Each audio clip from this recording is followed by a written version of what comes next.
Bienvenue à l'émission radiophonique Les Révolutionnaires Planétaires avec votre animateur Alexandre Timmons.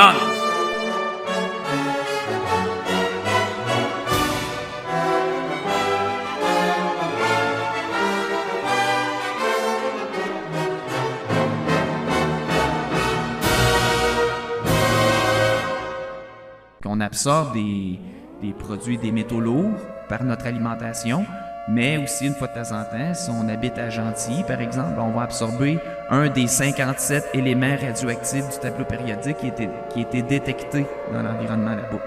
Parce que les autres, mettons Énergie atomique du Canada, ils vont dire qu'il n'y a pas de problème à rester proche d'une centrale, là, mais les experts internationaux, les autres vont dire que c'est mieux de ne pas faire de jardin dans un rayon de 10 à 20 km autour d'une centrale. Puis nous autres, nos centrales au Canada, les Candu, ils produisaient beaucoup de... c'est du tritium, c'est ça, le tritium qui était émis milliards de becquerels autour des centrales Candu, mais ici, là, au Québec, là, autour de Gentilly, que c'est de l'eau. Mais en fait, c'est pas vraiment de l'eau, c'est radioactif parce que ça émet des particules alpha.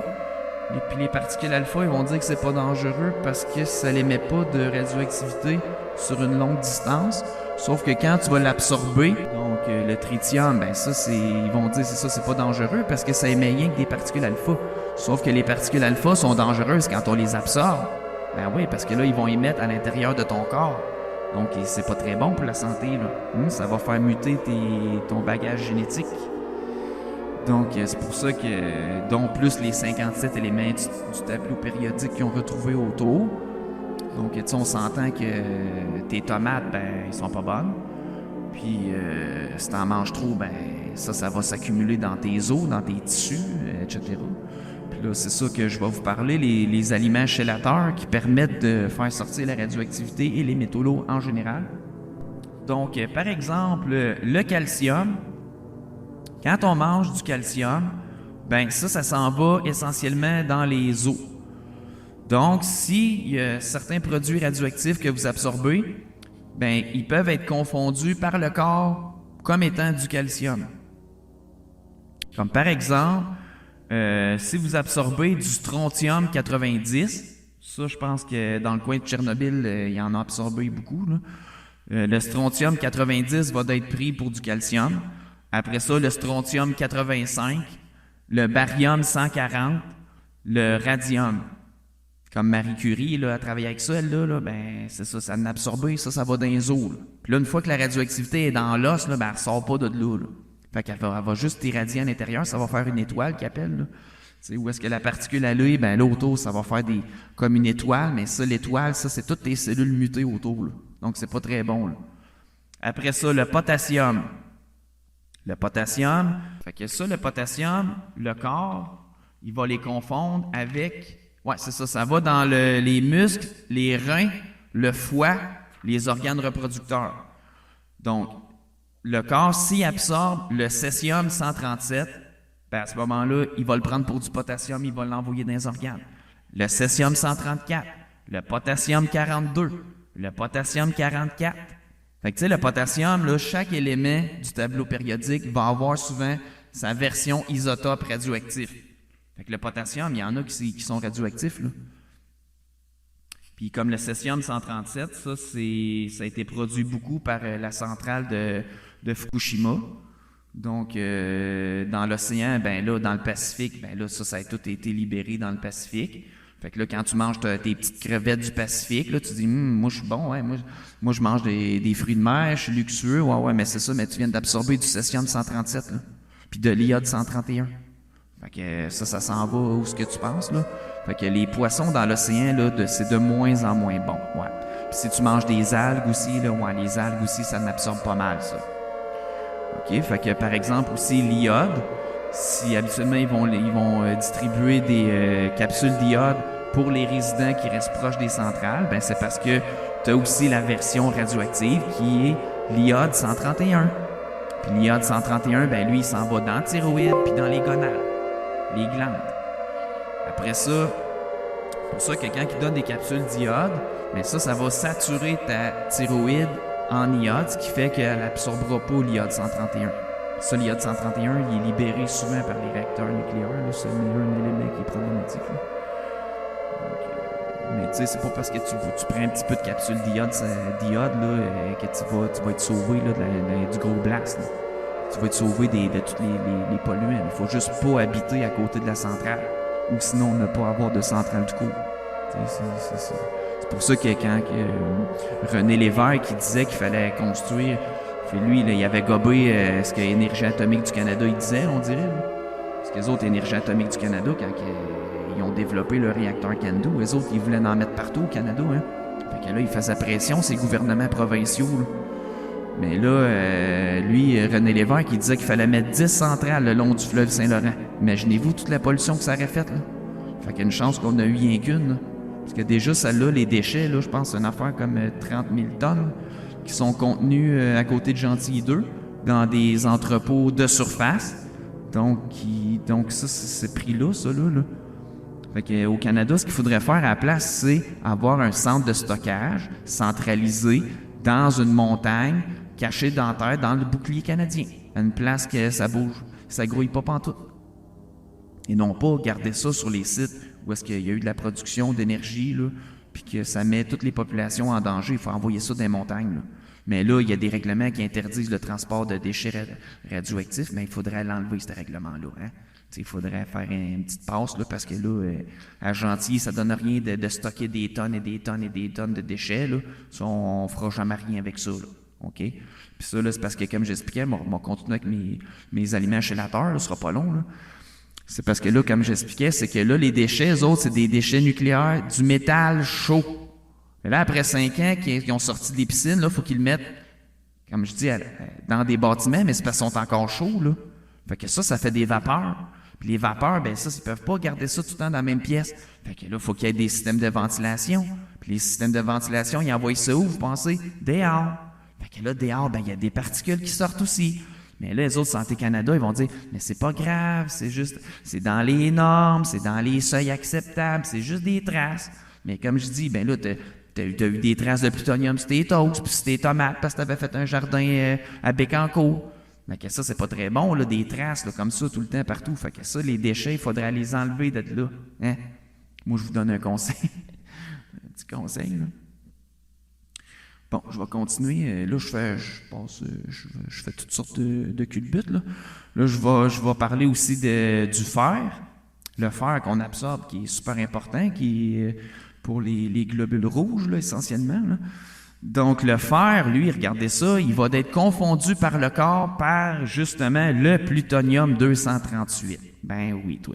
Puis le plutonium-239. Puis ça, si vous regardez sur Internet, ils disent que le plutonium, ça, c'est un des produits que les pays veulent le plus pour se faire des arsenaux atomiques, là.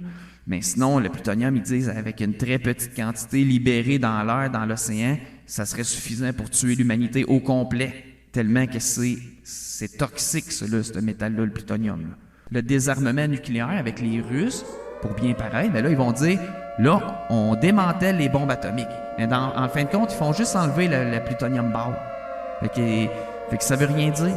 Fait que là, c'est le plutonium, les balles là, de plutonium, ça, c'est tout stocké dans des barils. Fait que là, ils vont mettre, mettons, une boule dans un baril. Puis là, ils mettent un baril dans un entrepôt. Puis là, ils disent, ça, c'est pas dangereux. Ça, c'est toute sécurité. Là, ils ont des centaines et des milliers de plutonium ball.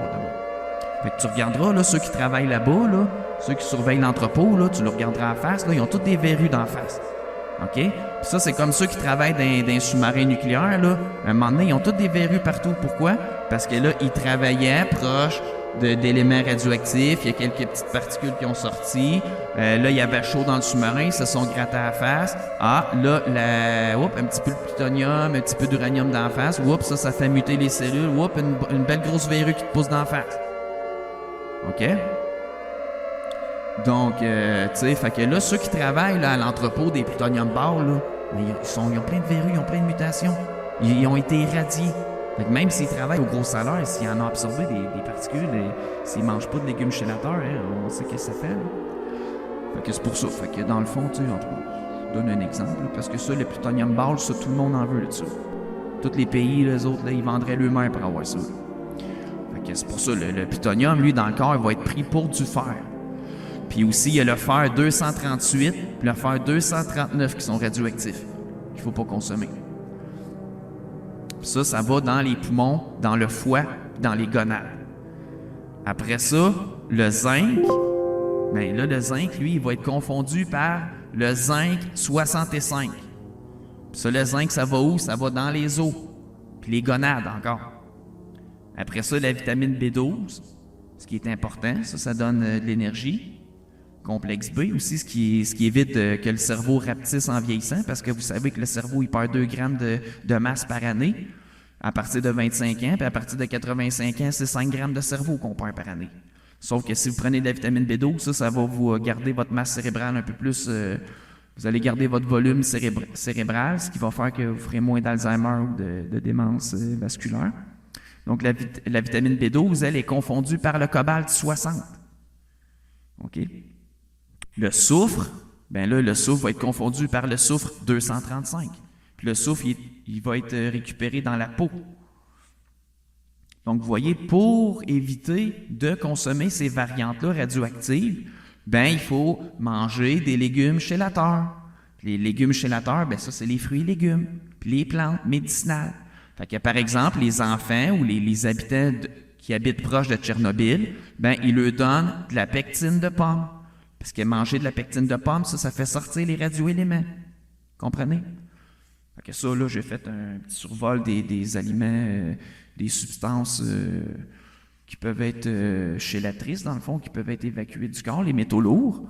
C'est que pour ça, le but encore de consommer beaucoup de fruits et légumes, là, ce que ça va vous aider, s'ils ne sont pas trop aspergés de produits chimiques, là.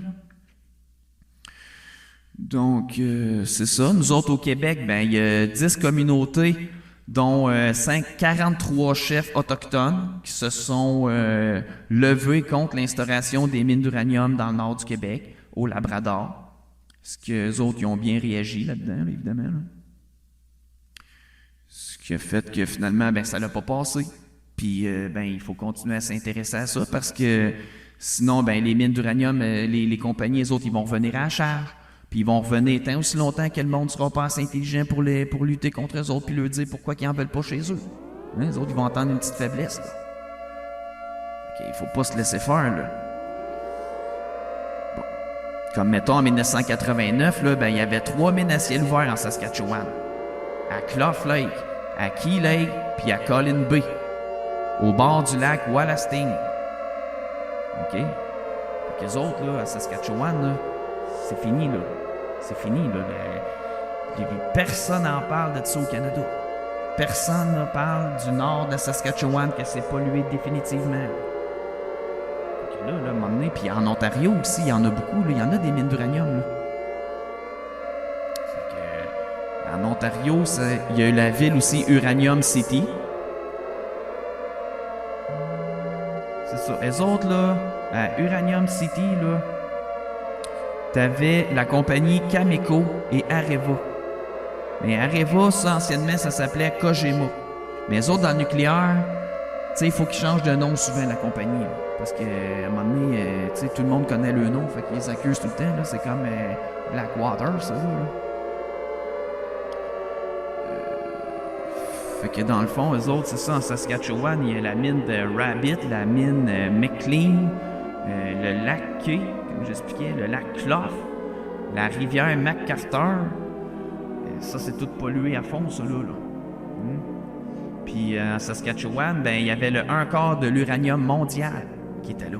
Fait que c'est pour ça que ces compagnies-là, ils sont là à tout prendre notre uranium, là.